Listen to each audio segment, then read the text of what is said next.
Hello, good evening and welcome. And today we are talking about subventions for special schools. Now, just recently we heard in the news, actually just yesterday, that the school for the deaf in Mampong were being evicted from their premises because the landlord says they are owed 14,000 cedis. They can't take it anymore, so the school should leave. And so this question has now come back on the table as to, as a state, as a people, as a culture, our attitude toward people with disability, and even the state's responsibility towards people with disability. Indeed, if you were to go to the Parliament House today, you'd have to go round the back if you went in a wheelchair, because in the front of it, there is no disabled access. And here are the people who have to make the policies and the laws so that yours and mine family who live with disability may have access to public buildings. So where are we going? Have we even begun the fight? What can we do to ginger us, to educate us, to know that indeed if somebody was living with disability, they don't need sympathy, they just need understanding. When I come back from the break, I will introduce my guest. My name is Nanan Sakwao, and this is PM Express.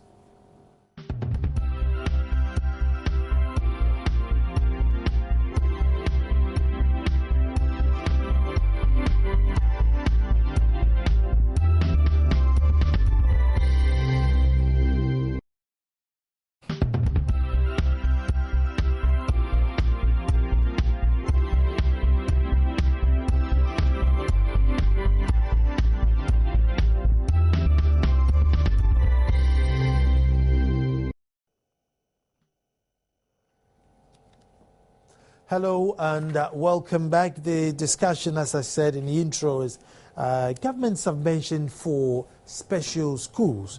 And with me to discuss this issue from my extreme left is Dr. Obeng Asamoah, who is Director for Ghana Blind Union. Doctor, welcome.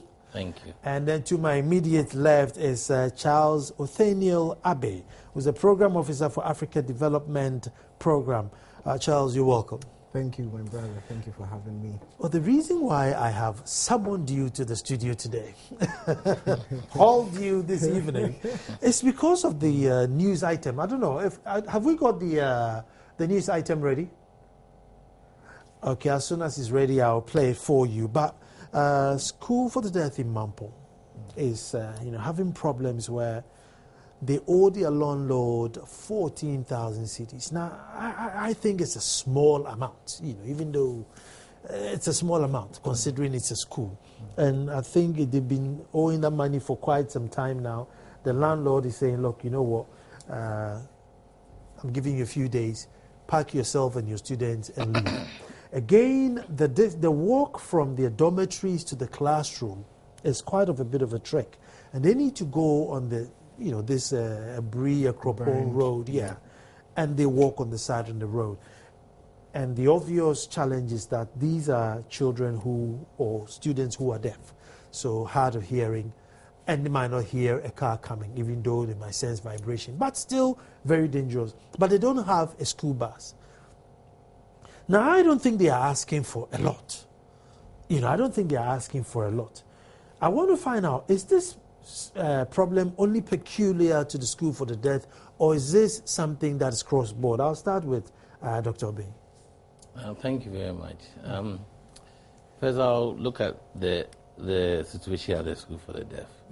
Mm-hmm. The news item was quite disturbing, and I also made a few inquiries to know what the situation actually was.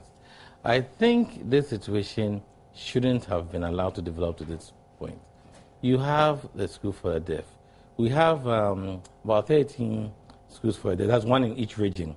But those are at basic level. Mm-hmm. Now, this is the only second cycle school for the deaf in the country. The only one in the whole country. And this only school for the deaf in the whole country, you have the dormitories where they are living, where they are staying, being some distance away, more than 2 kilometers away from where they go to the classroom. So can you imagine just being in school and walking that long distance, like 2 kilometers, every morning to go and have breakfast, wait for your classes. After classes, you have lunch. Then you do the 2-kilometer trek back to your dormitories. And then in the evening, you do 2 kilometers back there to have supper. Then 2 kilometers back. That's 8 kilometers every day. Just because you want education. And this education is supposed to be a right that is guaranteed to all children under our Constitution and by our Disability Act. You understand? So you understand, so you begin to wonder that why should this situation get to this point? Where you can't even, where we as a people in this country can't even maintain one senior secondary school for the deaf. Only one. And the conditions there are terrible. The people there are overcrowded. You have people going to the dining hall. You talk about that. The people there are almost 300. They're about 299 right now. Maybe by next time when they have their new students, maybe they'll have about 350, 340, whatever. Now, they go to the dining hall. That dining hall takes about 140, 150 students. So even there, they have to eat in tents. You understand? And this is just because they want education, which is supposed to be a right that has been guaranteed to them under our Constitution, which most of us take for granted. Because you go to all the secondary schools, I don't think any child will walk 8 kilometers a day just to go and learn and eat and come back. And these are vulnerable members of our society. And that seems to be a problem. Now, having said that, where they even sleep is a rented premise. 14,000 cedis. And it has to be a threat to eject them. That brings up the focus. And I just wonder, because, you know, I shouldn't be misunderstood here, but I love football a lot. We're giving winning bonuses of how much? 15,000 to our players. And we couldn't pay 14,000 cedis to allow vulnerable members of our own society to go to school. Doc, let me bring Charles in here, and after Charles, we'll go back. I hear the video, the report is ready. We'll go to the report and continue. Charles, is this isolated to just the school for the deaf, or the special schools all have problems with subvention? Regrettably, it is not the exception.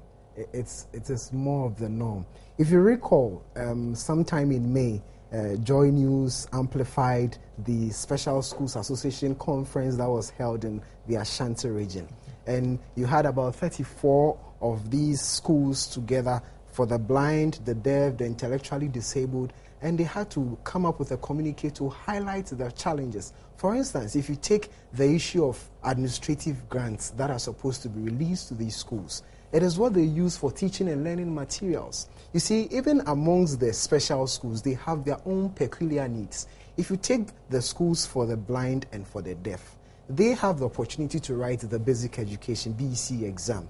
But if you take those for the intellectually disabled, they can't write the BEC. So they are given vocational skills. Now, you and I know very well that proper learning requires that not only are you seeing, but you're also doing and hearing. These people already have a challenge. So if you are teaching the child what tomato is, or if you are saying that this is a book, you need tangibles to demonstrate so these children can, take in the learning as quick as you can. But unfortunately, administrative grants that are to be released for these teaching and learning materials have been in arrears for the past 1 year. Feeding grants is also another issue. Come to think of it, that they are giving 2 cedis, 20 pesos per pupil a term. And as we speak now, for this academic year, so far just about 60% has been released. It was released sometime in the 4th week.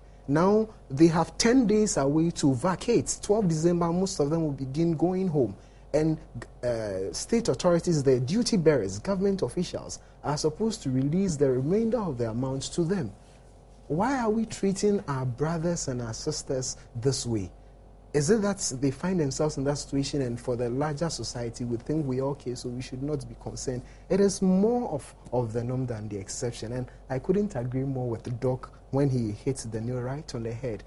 where our priorities are, that is where we should put our resources. And, we can't continue to do this to ourselves. Let's take the report now and then continue our discussion.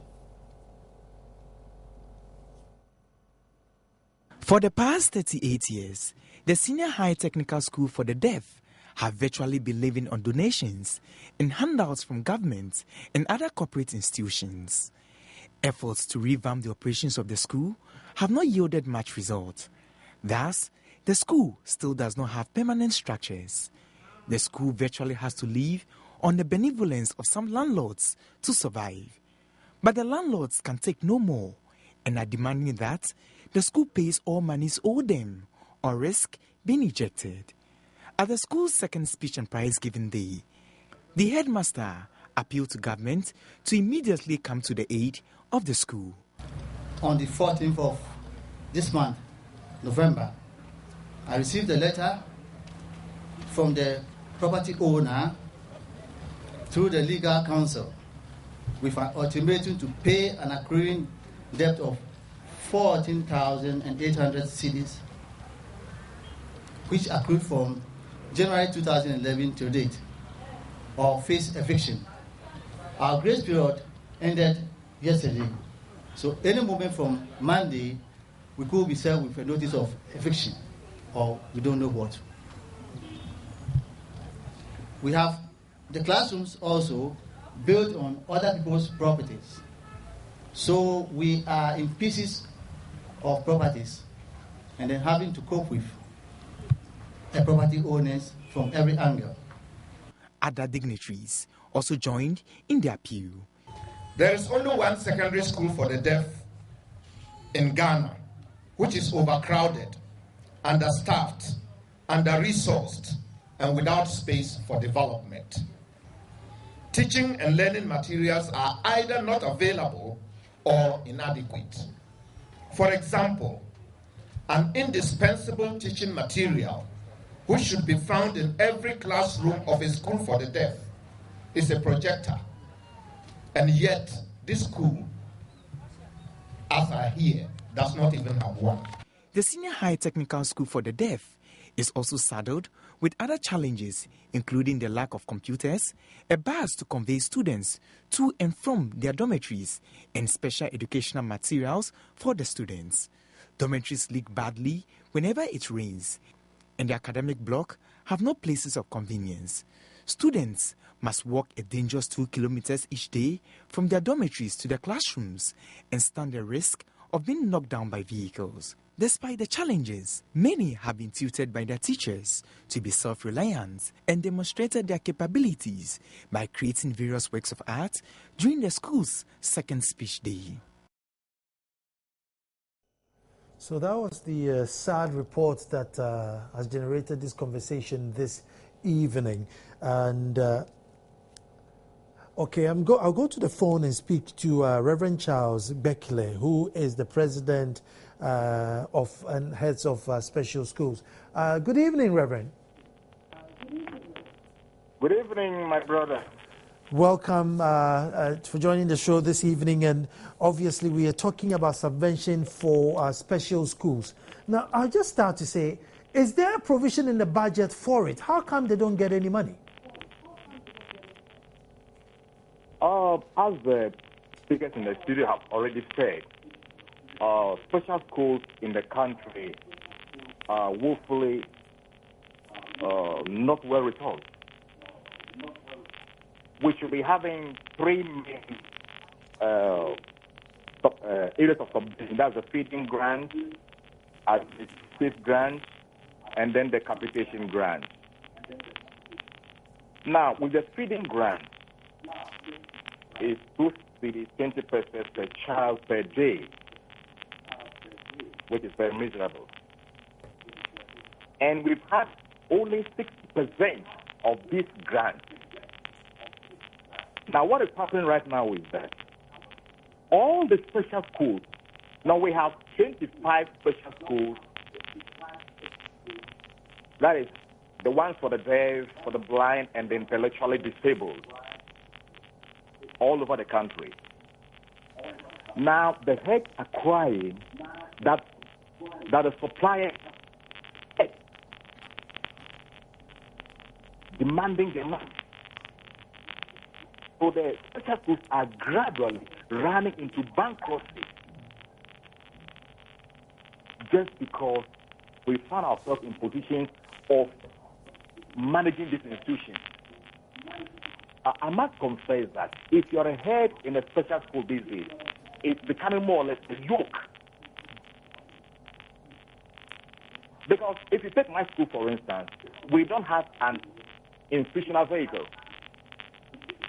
I use my own private 10-year-old private car as the school ambulance,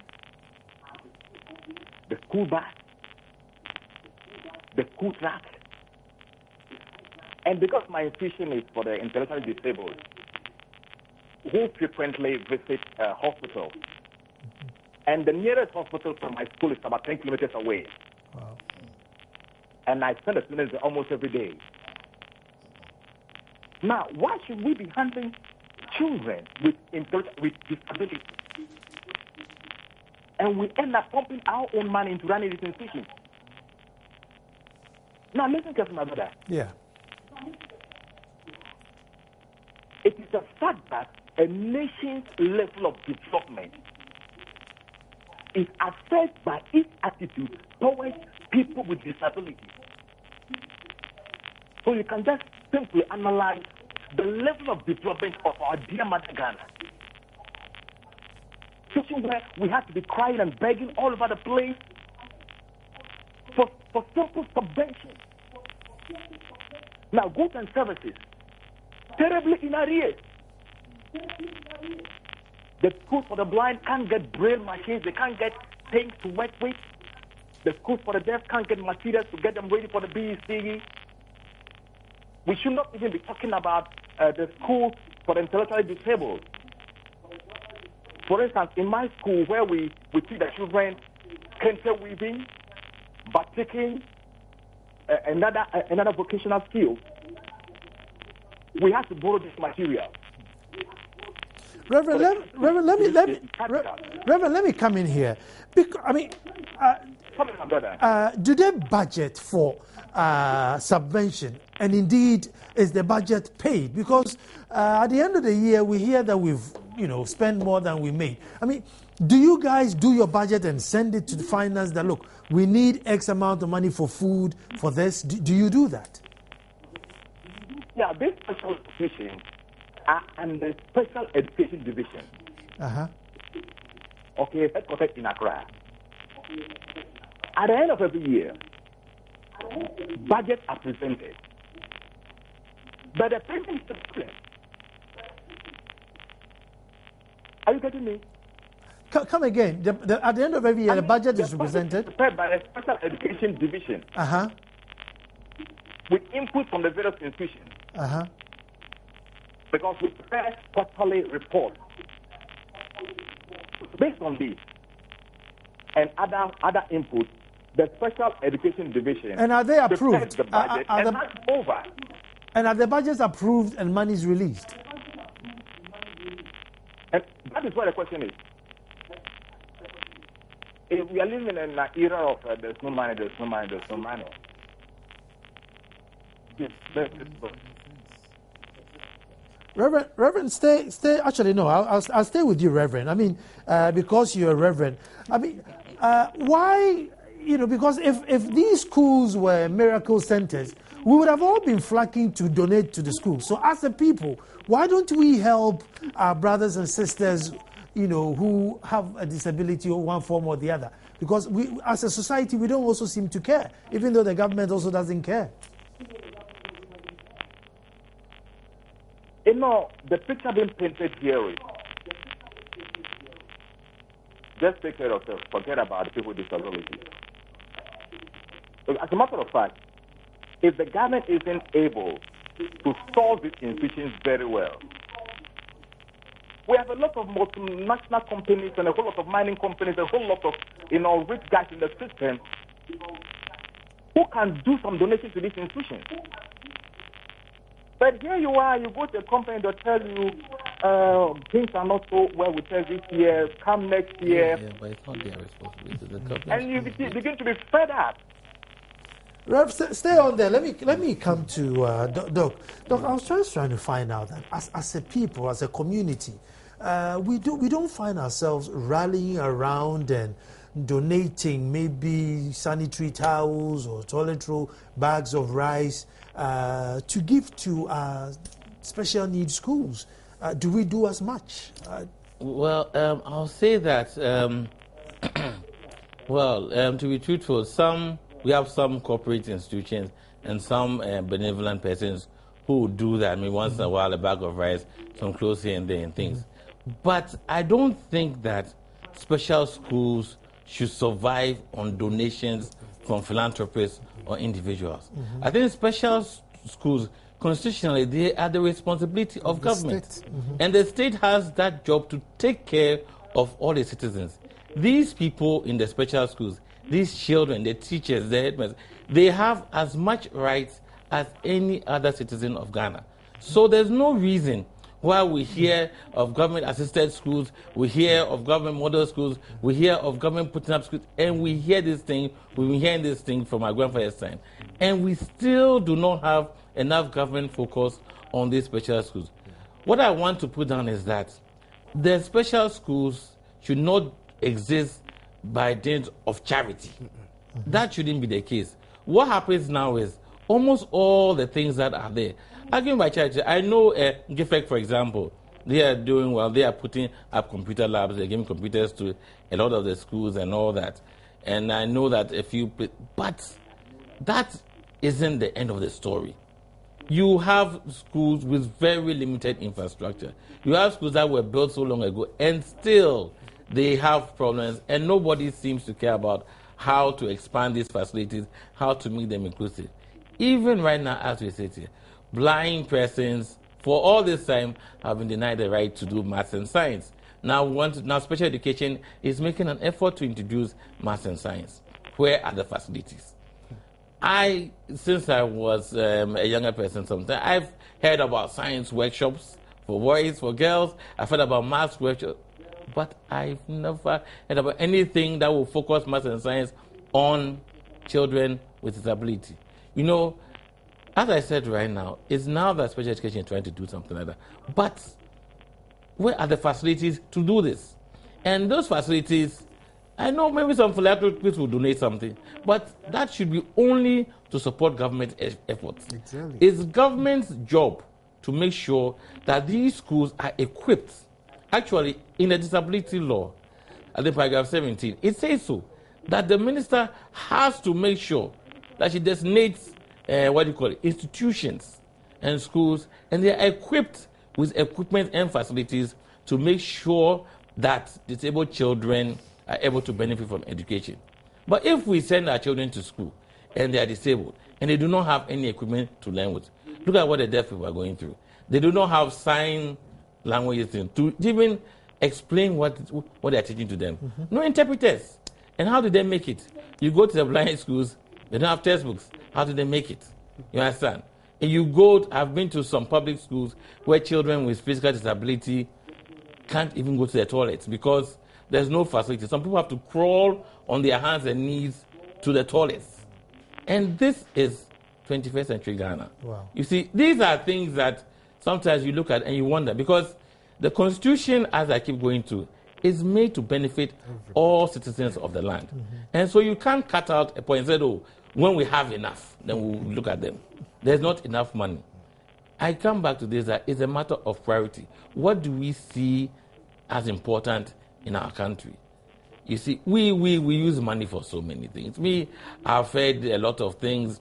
Oh, we are going to build this kind of stadium, we're going to do this, must motivate our sportsmen. What about those children? I look at libraries spring up. I look at read-write programs for all children in schools. And I wonder whether blind children are part of that reading program that the entire country is benefiting from. I look at things like inclusive education. I look at things like, and you wonder whether it is just lip service we are paying. Right now, I would say that, okay, yes, a lot more institutions for disabled persons are springing up. But they are springing up with what? With what are they springing up? A lot of it is is on charity. Because some individuals have seen that, no, let's give these children a chance. But what is our elected government doing about it? I am a disabled person. I pay taxes, right? All these beggars on the street, who knows, if they had been given proper education, they would also pay taxes. And that would benefit our state. You see, we have a blind minister, for example. This man has been educated. And now the whole country will benefit from his potential. There's so much potential that we are wasting as a nation, because we seem to think that persons with disability should depend on charity. But that should not be the case. They have equal rights, just as anybody. Let me bring Charles in here. Charles, it's 2013. I've called you here in my studio, and we are not even talking about building another senior secondary school for the deaf, but we are talking about paying rent, which is in arrears. And it's 2013. Well, I couldn't have agreed more with Doc, and I wanted us to also look at some duty bearers' responsibilities beyond the subvention aspect. We have been hearing much talk about eliminating schools under trees. Yeah.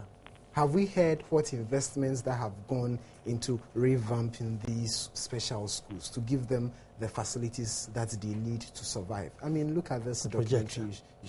Projector. I mean, not too long ago, the Minister for Finance presented the budget statement. Now, if you look at a report he gives on the economic performance and social sector, you recall that he makes mention of the funds from the Petroleum Revenue and Management. Okay, now some portions or allocations have been done. And for 2013, for the first 3 quarters, the priority areas that were expanded upon, about 40% went into road and infrastructure, about 30% more on loans and amortization. And then you have some amount of money, about $5 million approximately, on modernizing agriculture. And then you have the remainder for capacity building. Whose capacity are we building? And for what? You see, it is about time that, and this is where for us in civil society, we would want to take duty bearers on a lot more. If you go to the South American countries where they have done so well with social protection and social interventions, for instance, in Brazil, you have a leadership in Brazil where there is strong political will, to the extent that funding for cash transfers in Brazil is backed by law.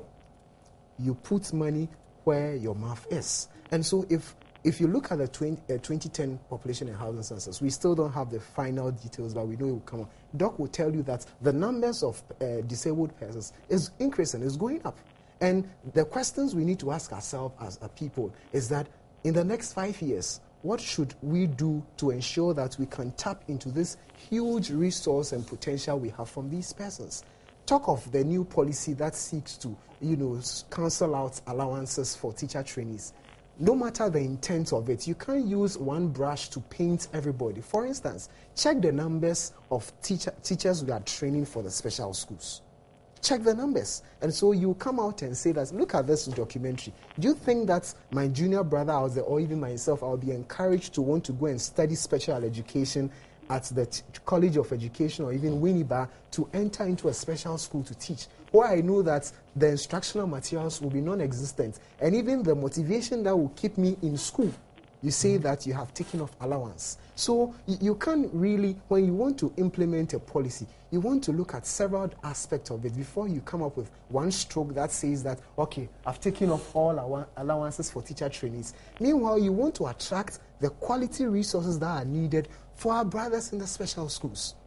So there are other strands to these challenges. And like you said, we should look ourselves as a country and, feel ashamed that 2013 we are talking of arrears and subventions when we are not discussing matters that will pertain to building the infrastructure, investing in the quality teachers that are needed for these schools, and even for these students, how we can help them and guide them so we can get more of doctors coming out, like, Doc here, Dr. Seydou Dana and others, because we need these brains. We can't build a country and leave others behind. What happens? It means that in the long run, you keep on increasing the social vices, and it affects social cohesion. People will begin to lose confidence in the ability of the states. Mind you, there are duty bearers, there are public officials. taxpayers' money are being paid, and for which reason essential services are expected to be delivered. So it is not, like Doc said, they can't continue to live on charity. At best, I mean, look at multimedia. What you are doing, you are amplifying the issues, bringing duty bearers' attention to it. You are playing a wonderful part. Of course, maybe a multinational somewhere will say, okay, for this Christmas, let's put some smile on the faces of these schools. But how much will that be? Will it be enough? I'll take a break here, and then when I come back, I want to see what can we do to change our mindset, because it seems to run through families, societies, and obviously even state or even government. What can we do to change our mindset to move from that sympathy to the understanding frame of work? And I've been Googling projectors, and I'm seeing them £200, £300, you know, some are even £50. So, you know, we're probably running out of excuses. We're coming straight back to find out what do we do to change this mindset.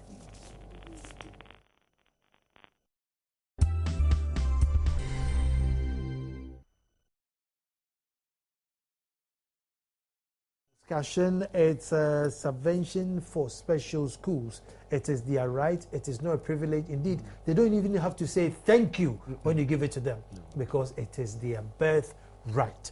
And here we are today in 2013 discussing arrears and not even looking forward as to every region having a senior secondary school for special needs or for people with disability.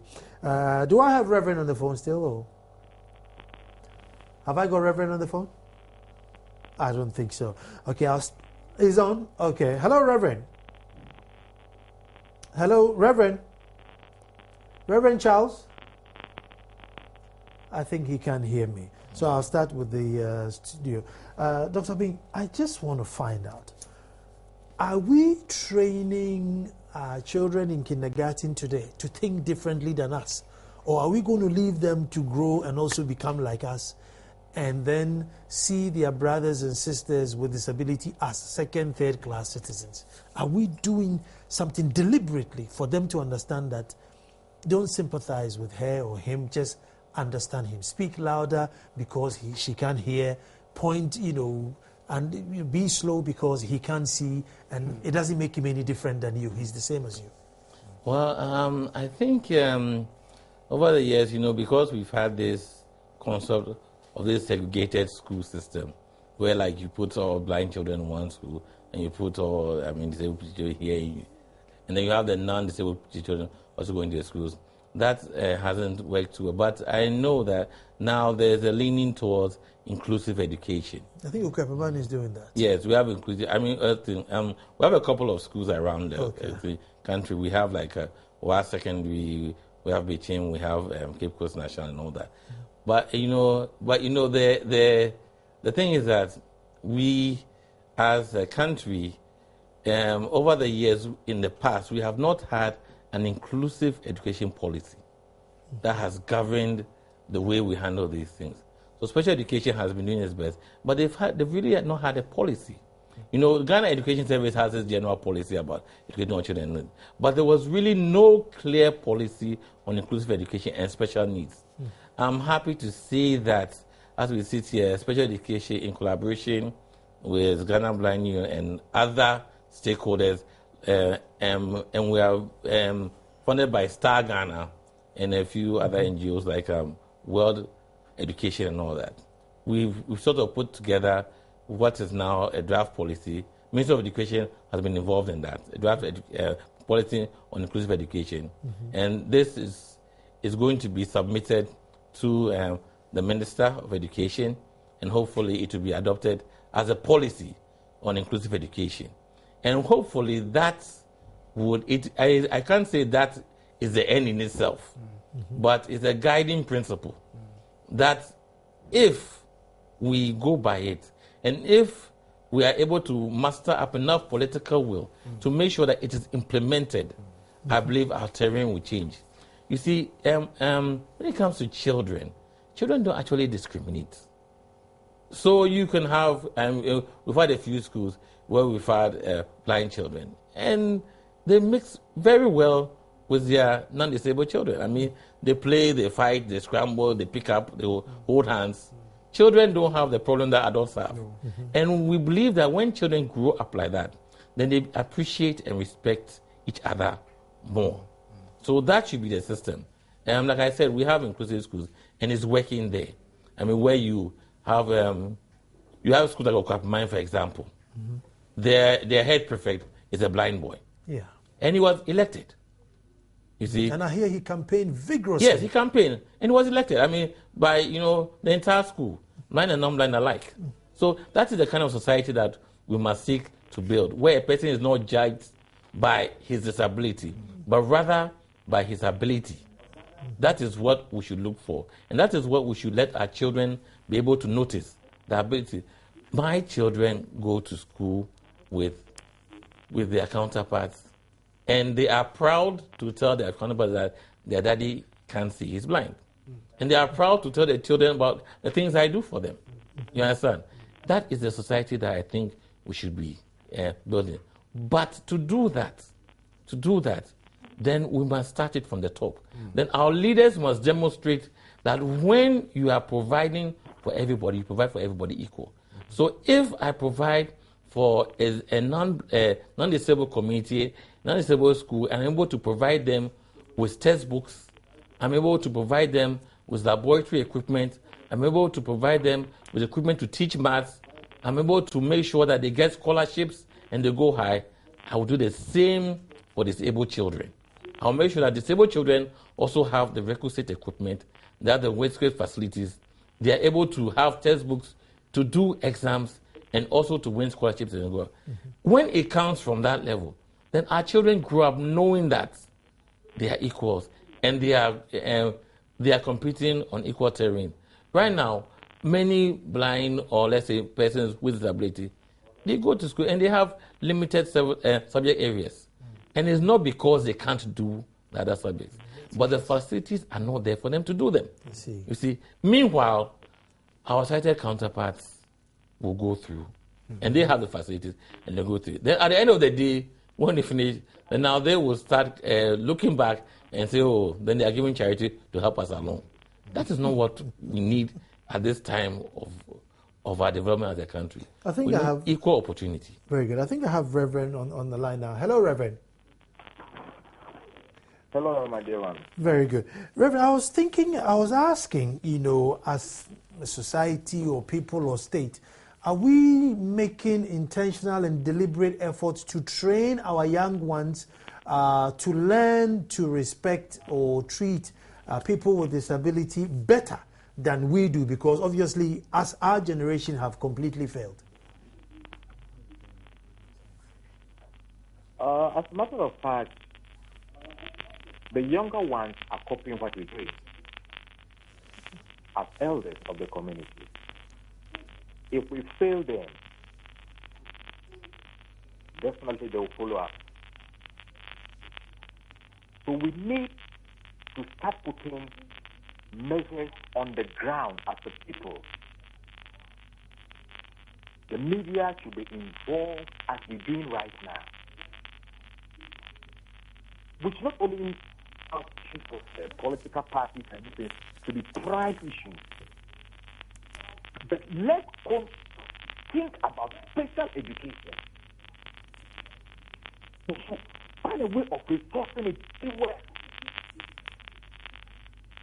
and coming up with very, very practical principles. For instance, if you take a country like Kenya,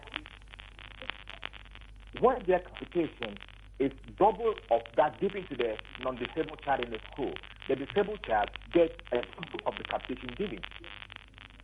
They consciously doing this thing as a people. For you to know, the Kenyans came here and studied our special education. And they did a better job than we, who taught them. Right? So, we need actually to concentrate the whole community. As a matter of fact, the disabled individual didn't choose to be born a disabled. We, as a result of some things we do or not do, produce these children. And then we neglect them. We must figure out the people look now, we at the way we handle these children, all hands should be on deck.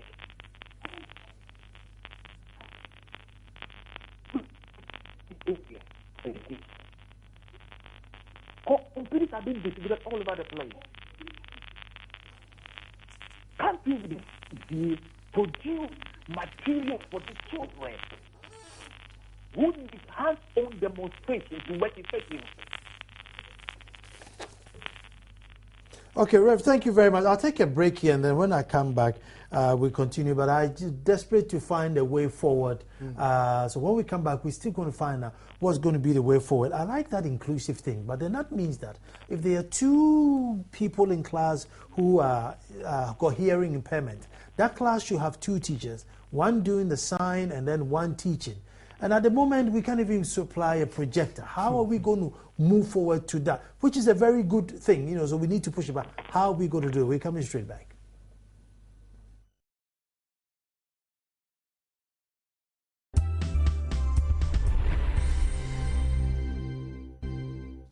With all these electricity outages...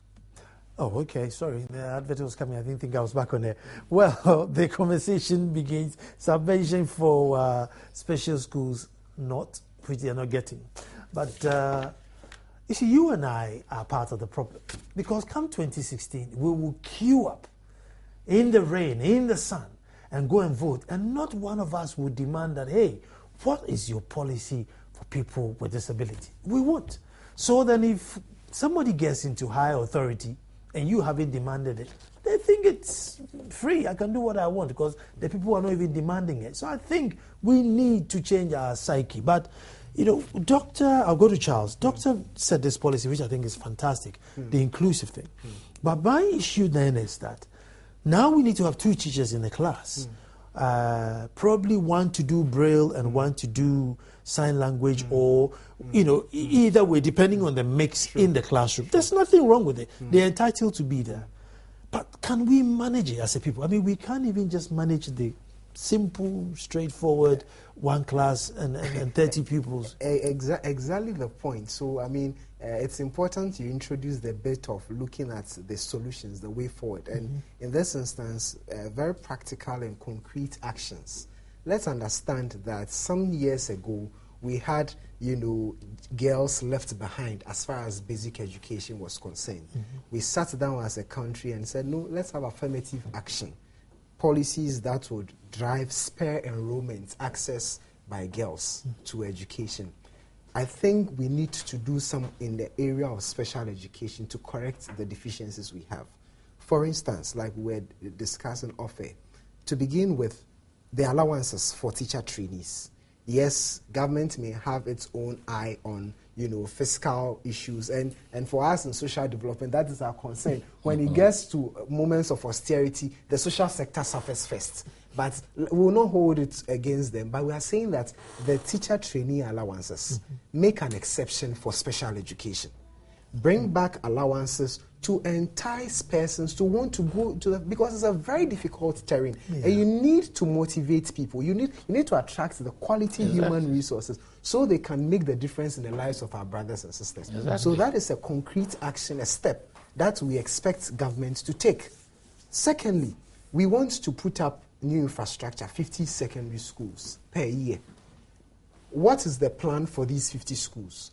Straight away, we should have an eye on inclusive education in these 50 schools. But I'm saying, no, we don't need all the 50 schools for non-disabled. No. Let's have about 30 of them that will adapt the inclusive approach to education. And then 20 more schools specifically to address the deficiencies that are existing. Special needs. Because like Doc mentioned, we have just one secondary school for the blind, the deaf, in the whole of the country. So if you're in Y, you have to come. You have to come all the way to the Eastern region, and it's unacceptable. So straight away, if we are committing resources to put up these number of schools, we are saying that let's have a fair allocation, and it shouldn't be a pittance, say, 2 schools. No.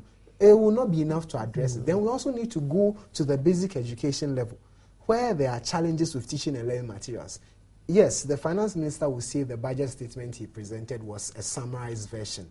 the devil is in the details. But even in the summarized version, it was very summarized. It was very summarized. I mean, out of the abundance of the heart, the mouth speaketh. And if you go into the 2014 projections, you see that just about a paragraph has been devoted to special education, and it's generic statement. Teaching and learning materials will be made available. Feeding grants will be released. What we are not told is... That's nothing. No. How much and when? How much and when? So we are saying that these concrete actions of bringing back exemption for teacher training allowance is key. The number of secondary schools we are putting up for this 50 per year, allocate a portion to special education to correct the imbalances. And also now look at the basic education level, the materials they lack. And all of these things should fit into a larger picture, the National Social Protection Strategy. As I speak yet, I'm not too sure that the strategy has been translated into a policy document yet, because it's supposed to be the overarching framework that will guide social development and social protection as far as Ghana as a country is concerned. And special education should not be looked in isolation. We should be looking at the fact that, look, feeding grants is a challenge. They'd hardly release it. But we know that public schools are benefiting from school feeding. So we in African Development Program have been advocating that why not enroll all these special schools onto the school feeding program? Okay, at least you know that out of the 3 meals that are needed in the special schools, 1 will be taken care of. Of course, we already know there are problems with paying caterers, but at least let's add to that so that at least that feeding component, 1 can be solved. Then we are left with 2 of a day's meal. And the 2 cedis 20 pesos a day is not enough. So at least that can cater for 2 meals instead of 3 meals because you have taken 1 out to add to the Ghana school feeding program. Again, we have cash transfers. Cash transfers, there are categories for the LEAP that we are given. We have the orphan and vulnerable children. I mean, our brothers and sisters in these special schools are vulnerable children. So we need to also have some allocation for these special schools to cater for these vulnerable children. Because there's one school, for instance, in the middle sector of the country, where last year the parents agreed with school management that because we lack teaching and learning materials, let's willingly support by giving 15 cedis. Okay, so we all pull it together and help with the teaching and learning materials. Guess what? About half of parents withdrew their awards. I mean, come to think of it, they already do not see anything good, and God forgive all of us for thinking like that, out of these children. So why am I supposed to spend 15 cedis on teaching and learning when I have written off my child? That nothing good will come out of that child. And these are some of the steps we need to address way forward as a people. What has happened to our social values and our fellow feeling and brotherliness? Have we become so westernized that even in modern Ghana, I was quite alarmed to hear that we are introducing homes for the elderly like in the past. I mean, in the Western world, more or less they'll go and dump their aged as if to say that we are tired of it. But we have very useful and wise sayings that says that if the adult has taken care of you for your teeth to develop, you have to look after him or her for hairs to come out. And for crying out loud, we will get up on Sabbath, on Sundays, go to church and say that we are praying to God. I mean, even in the Bible, God says that even as you have done for these little ones of mine, you have done unto me. And yet we claim we are religious people, about 60% or so Christians, Islamic, and what are we doing to ourselves as a people? So that concrete actions from government is there. But for us as a people, we also need to begin to change our attitude, and it's key. So I, as a CSO person, or even not even as a CSO, as a Ghanaian, as a human being, what is how do I relate with persons with disability? Do we look at them and then, we shy from their company and not engage them? What do we have to do? So I have a role to play, but government also has a bigger role to play because taxpayers' money have been entrusted into that. Thank you very much. I've been talking again to Dr. Obinya Samoa, my extreme left director, Ghana Blind Union. And then my immediate left is Charles Abe, who is the Program Officer for Africa Development Program. Reverend Charles Jebley joined us on the phone, and he said something very profound, that if you want to know whether your country is developing, don't go to airport and cantonment and Trasaco. Go to the mental health unit, go to the special aids, go to the leprosarium, and whatever condition you see there, that is the true development of your country. My name is Nanan Sakwao, and this is PM Express. Tomorrow we'll be back to do it all over again. Thank you for watching.